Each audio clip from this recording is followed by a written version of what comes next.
I was washing the breakfast dishes when my phone buzzed. At first, I thought it was just another notification, a bank alert, a random email. But as I wiped my hands and picked up my phone, the words on the screen made my breath hitch. I can't do this anymore, Jessica. I need a real partner, not a worthless, lazy burden. I'm filing for divorce. Don't bother calling me. I've already made up my mind. A worthless, lazy burden. I stared at the message, my heart pounding, but not in the way he probably imagined. I wasn't devastated. I wasn't even surprised. I was just disgusted. Nathan had been growing more resentful for months, ever since I stepped back from my work life to recover from stress-related health issues. He hated the idea of being the sole provider, even though we had more than enough. Even though he never had to worry about money. And yet, here he was, treating me like dead weight. Like a failure. What he didn't know, what he had never bothered to find out, was that I wasn't some helpless, unemployed wife living off his salary. The company he prided himself on working for? The one he spent years climbing the corporate ladder in? It was mine. But Nathan never paid attention to details that didn't revolve around him. He assumed that because I wasn't getting up every morning to go to an office like him, I was doing nothing. Fine, let him think that. I set my phone down, finishing the dishes with a steady hand. If Nathan was expecting me to beg, cry, or panic over what I'd do without him, he was in for a surprise. Because tomorrow I wouldn't just be his soon-to-be ex-wife. Tomorrow I'd be his boss. Nathan came home late as usual. He didn't greet me, didn't even look in my direction. Instead, he tossed his keys on the counter and muttered, "I assume you got my text." I wiped my hands on a towel, watching him carefully. His tie was loose, his shirt wrinkled from a long day. He probably thought he looked powerful, like a man who had made a firm decision and was sticking to it. I nodded. I did. Nathan's eyes flickered to me, clearly expecting an outburst. A fight. Maybe even tears. Instead, I just held his gaze, calm and composed. "And?" he asked, impatience creeping into his voice. "And what?" I countered. "You made your choice. What else is there to say?" For the first time, I saw hesitation in his expression. His brow furrowed, like he wasn't sure whether to feel victorious or disappointed. This wasn't the reaction he expected. But he covered it quickly with a smug smirk. "Figures. You never had much to say. Just coasting through life, letting me handle everything while you sit at home." Ah, there it was. The final insult. Nathan had no idea what was coming. I exhaled slowly, pretending to be unbothered. "Well, I guess you'll be free soon then." He laughed under his breath, shaking his head. "Finally, I can actually have a real future. Someone who doesn't drain me." I gave him a small smile. "You should get some rest. You have a big day at work tomorrow." And so did I. Nathan left for work early, whistling as he walked out the door. He had no idea that I'd be in the same building within the hour, just in a much higher office. I had been hands-off with the company for the past year, but now I had every intention of making my presence known. By 9 a.m., I was sitting in my executive office reviewing reports when my assistant knocked. "Jessica, the employee termination list is ready for review." I took the folder from her, flipping through the names. I already knew which one mattered most. And there it was. Nathan Reynolds, Department Head, Sales Division. It was time. I clicked the intercom, my voice steady and firm. "Send him in." Nathan strolled into the office, completely oblivious. He had no idea he was walking into his own demise. The arrogance was practically dripping off him as he adjusted his tie and greeted the receptionist with his usual fake charm.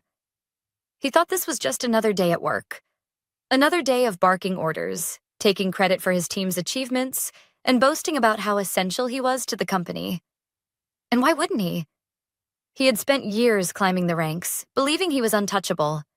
That without him, the company would crumble. He had no clue that his entire career rested in my hands.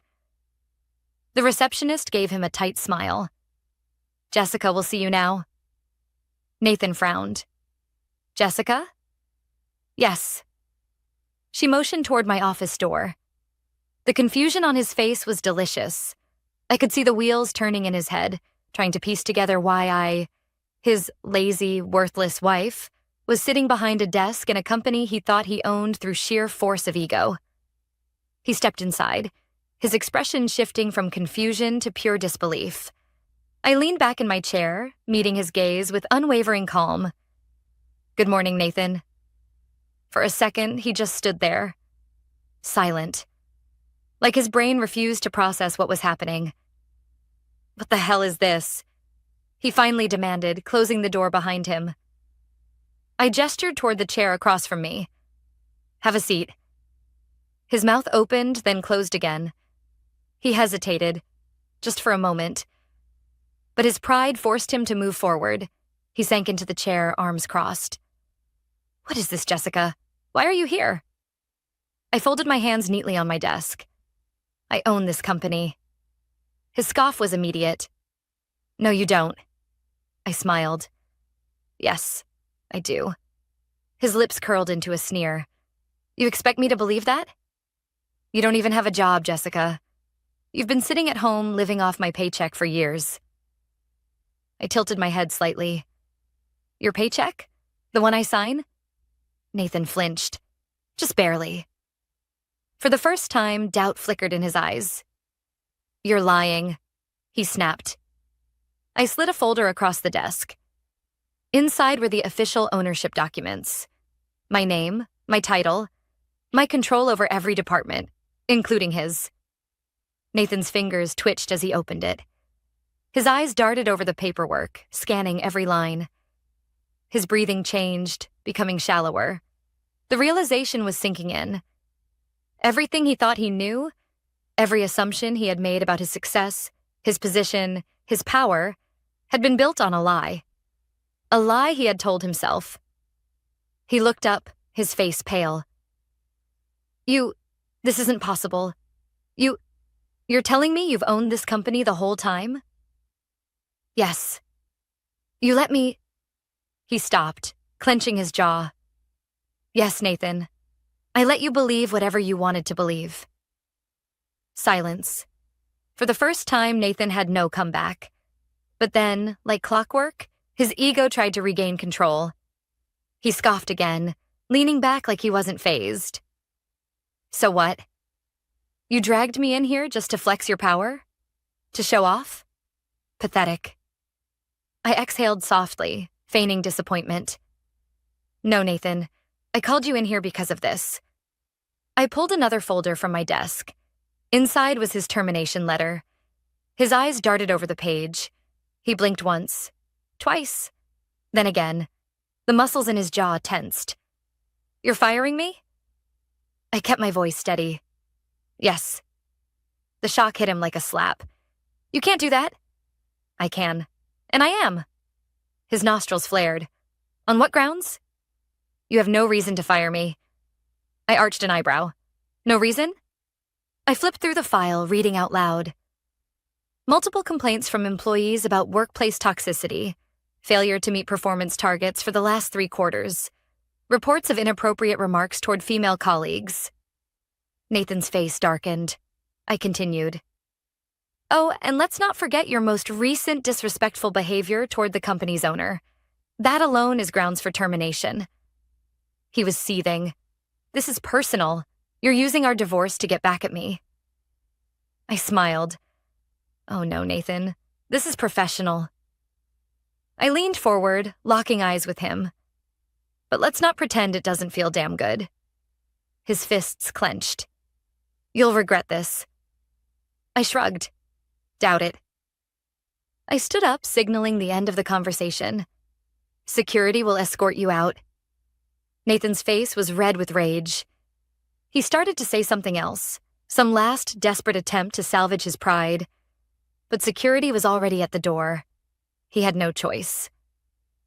With one last glare, he walked out of the office he would never step into again. And just like that, I fired my own husband. But the real fireworks wouldn't start until tomorrow, because he had no idea what else was coming.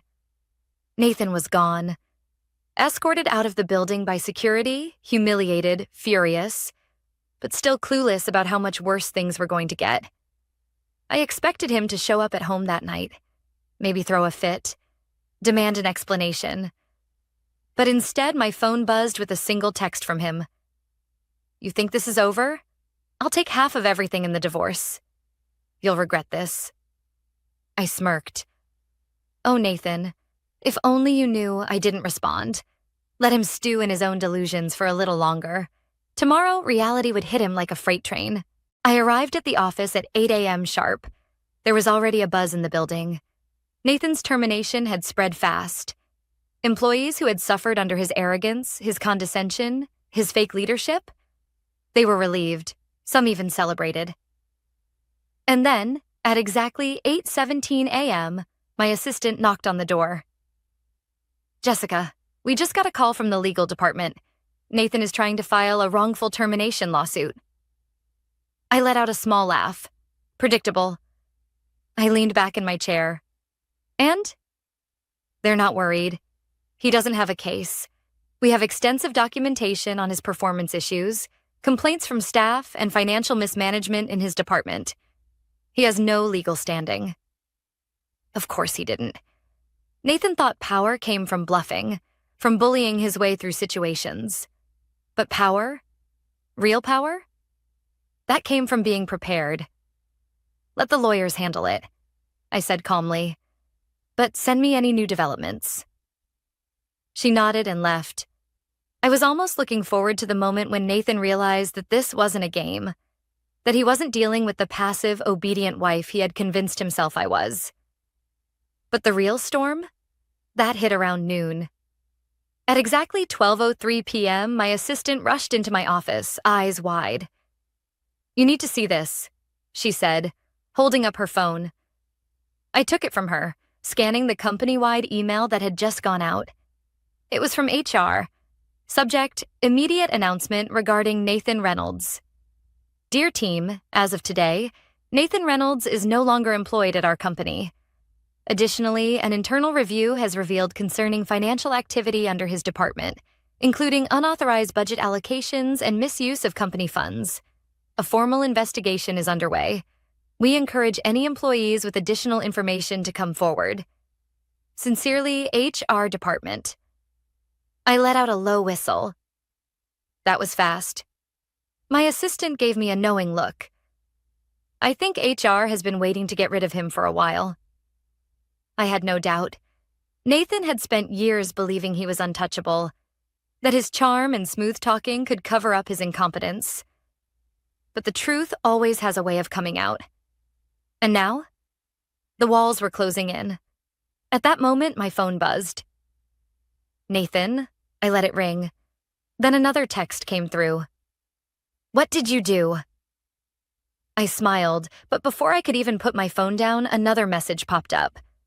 This time, from an unknown number. I opened it. "Jessica, I don't know if you remember me, but I used to work under Nathan. I thought you should know. He's been taking credit for other people's work for years. And there's more. I have proof." I sat up straighter. "Proof?" I quickly typed back. "Tell me everything." 30 minutes later, I sat across from Ben, a former employee who had left the company 6 months ago. I remembered him now. Smart, hardworking, but mysteriously resigned despite being up for a promotion. And now, I knew why. "Nathan sabotaged me," Ben said bitterly. "I had a project, one I worked on for months. At the last second, he took credit for it, changed the name on the final proposal, and made sure I was reassigned before I could fight back." My stomach twisted. "That's worse than I thought." Ben clenched his jaw. "I have emails, screenshots. I kept records, just in case I ever needed to prove what happened." I exhaled slowly. Nathan hadn't just been incompetent. He had actively destroyed other people's careers to prop up his own. And now, he was going to pay for it. At exactly 6:45 p.m., Nathan stormed into our house. Or rather, my house. The minute he slammed the door behind him, I looked up from my glass of wine. He was furious. "What the hell is going on, Jessica?" he barked. "HR is investigating me? People are talking about fraud. This is a damn witch hunt." I took a slow sip of my wine, completely unfazed. "You mean an investigation? Into your misconduct?" Nathan's face turned red. "You did this. You set me up." I set my glass down. "No, Nathan. You set yourself up. You just never thought anyone would call you out." He ran a hand through his hair, his confidence cracking. "This isn't happening. This can't be happening." I stood, looking him dead in the eye. "Oh, it's happening. And it's only going to get worse for you from here." His breath hitched. He knew I wasn't bluffing. And then, just when I thought the night couldn't get any better, my lawyer called. I picked up the phone, keeping my eyes locked on Nathan's. "Good timing," I said smoothly. "We were just discussing his future." Nathan swallowed hard, because for the first time in his life, he wasn't the one in control. And the best part? I wasn't even close to being finished with him. Nathan was unraveling. His whole life had been built on arrogance, on the belief that he was always one step ahead, always in control. But now he was standing in my living room, his face twisted in disbelief as he listened to my one-sided phone conversation with my lawyer. I ended the call with a satisfied hum and placed my phone on the counter. Then I turned to him, arms crossed, perfectly calm. "Jessica," he said, his voice low, strained. "Tell me this is all some kind of joke." I tilted my head slightly. "Which part?" "The fraud investigation? The fact that you're unemployed? The reality that you have no case against me? You'll have to be more specific." Nathan's fists clenched at his sides. "You own the company I worked for? How the hell did that happen? You don't even have a background in business." I laughed softly. "That's the funny part, Nathan. I do. You just never cared to ask." He scoffed. "Bullshit." "Sit down," I said, my voice suddenly sharp. "Let me explain how blind you've been." Nathan hesitated. I could see the battle in his head. His pride telling him not to obey me, but his desperation forcing him to listen. Finally, he sank onto the couch, arms crossed tightly. I sat across from him, enjoying every second of his unraveling world.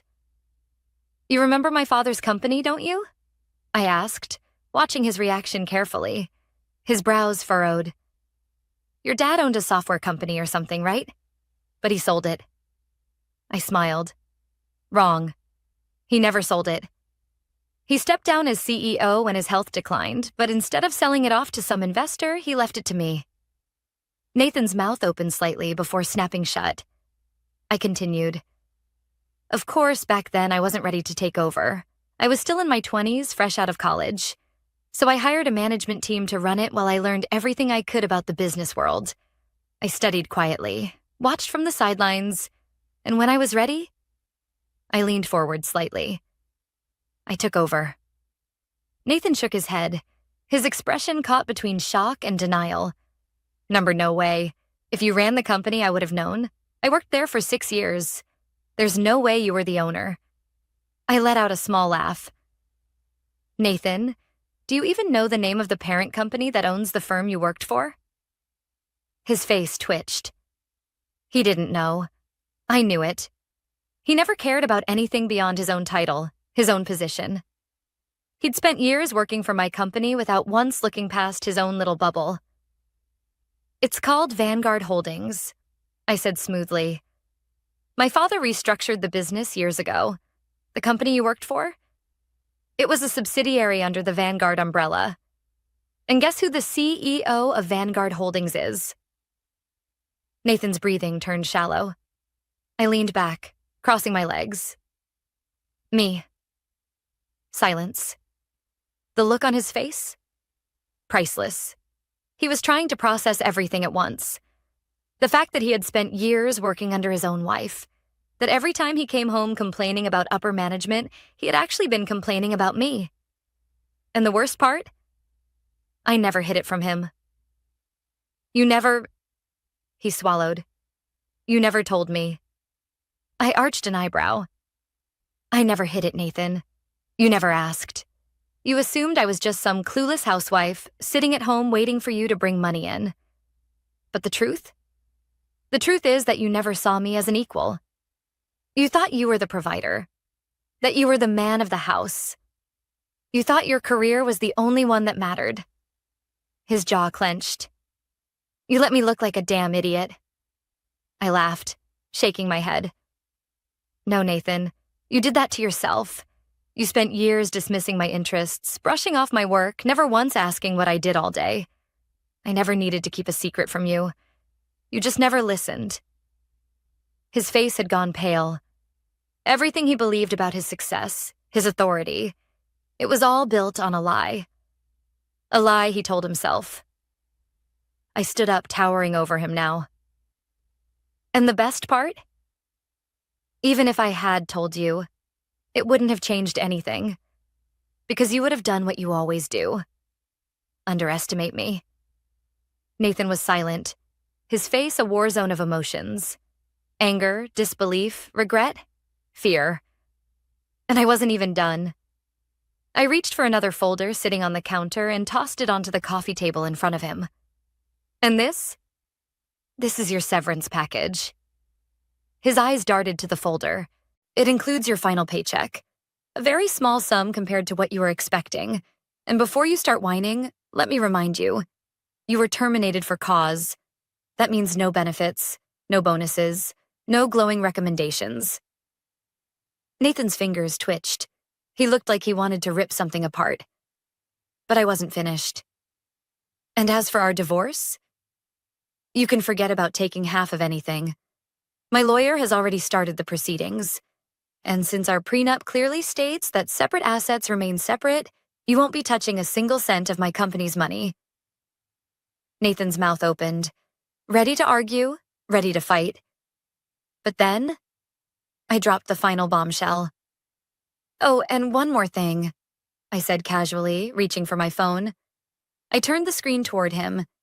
It was an email from HR, a permanent blacklist notice.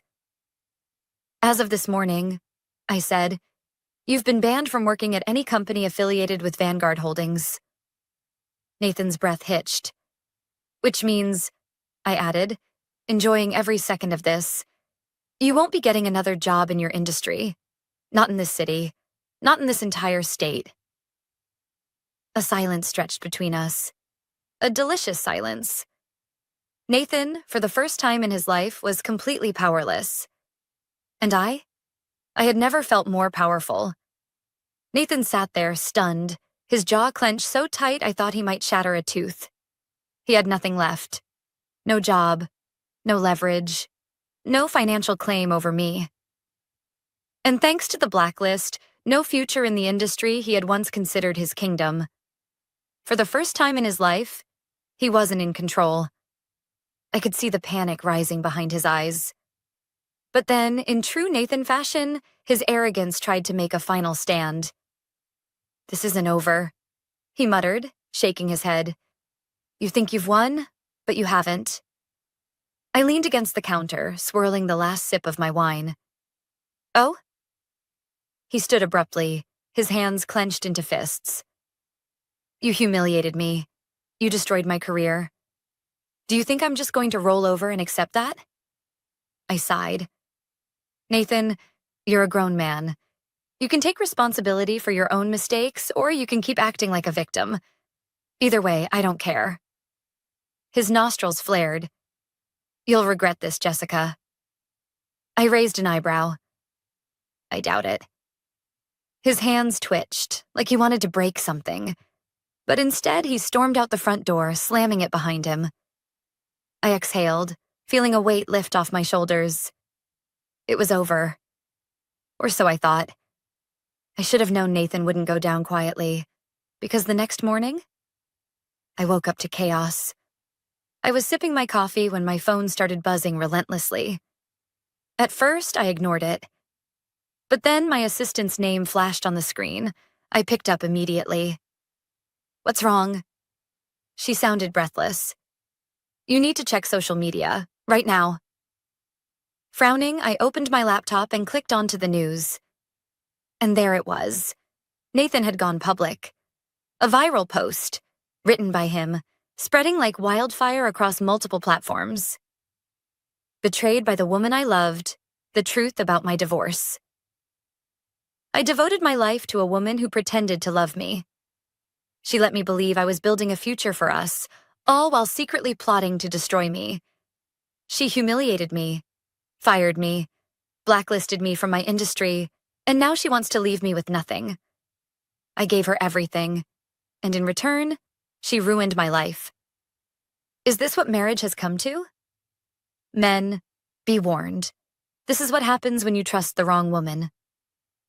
The post had already racked up thousands of shares and comments. I scrolled through the responses. Men rallied behind him, calling me a gold digger, a narcissist, a vindictive ex-wife who wanted to ruin a good man's life. Women, on the other hand, they weren't buying it. Hundreds of them were digging up the truth. Someone had found Nathan's work record. Someone else had found the HR statement about the fraud investigation. And then, the screenshots started surfacing. Former employees, coworkers, even old friends started exposing him. Ben? The guy Nathan had sabotaged? He posted the emails proving Nathan stole his project. A former female employee shared a story about how Nathan had made inappropriate remarks to her. Someone else leaked proof that Nathan had been using company funds for luxury expenses under entertainment costs. His carefully crafted lie was crumbling before his eyes. And then the final nail in the coffin appeared. A legal document surfaced. Our prenup. A woman on Twitter had found it in the public records and posted a breakdown. So let me get this straight. Jessica already owned her company before marriage. Nathan signed a prenup stating separate assets remain separate. He cheated, got fired for fraud, and now wants to act like a victim? Sir, please. Cry harder. The internet ate him alive. By noon, the tide had completely turned. The same men who had been defending him that morning? Nowhere to be found.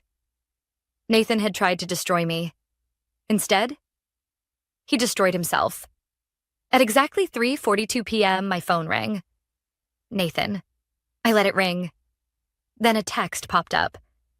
Jessica, we need to talk. Please. I smirked, my fingers hovering over the screen.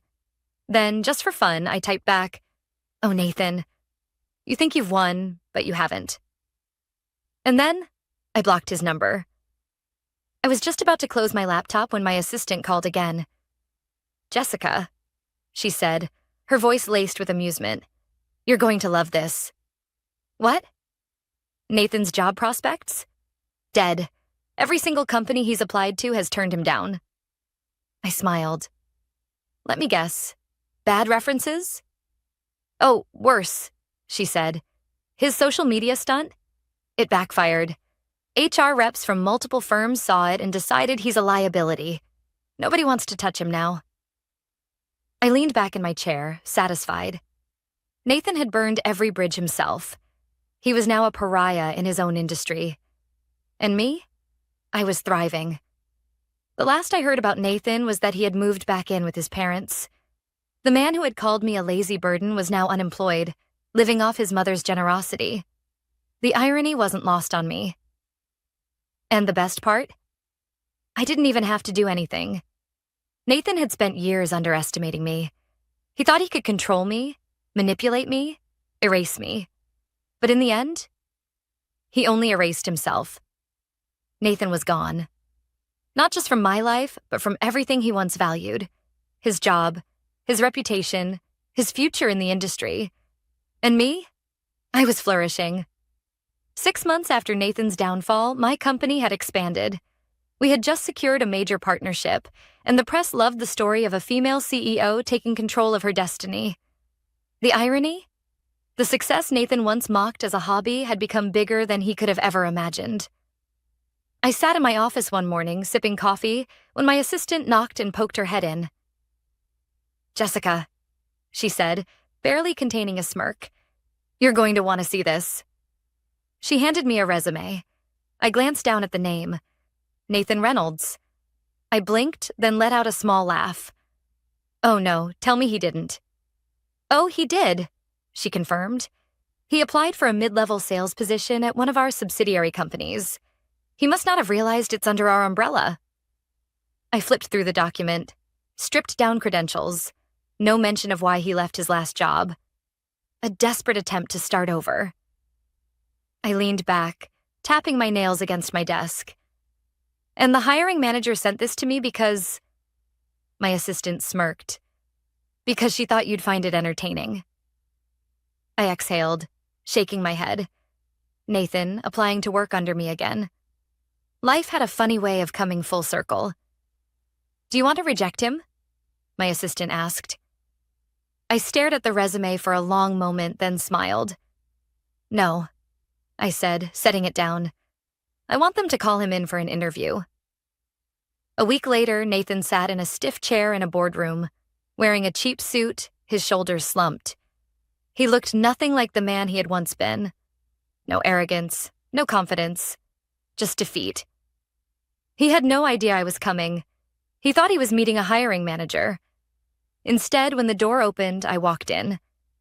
The color drained from his face. I smiled, setting my folder down. Nathan, what a surprise.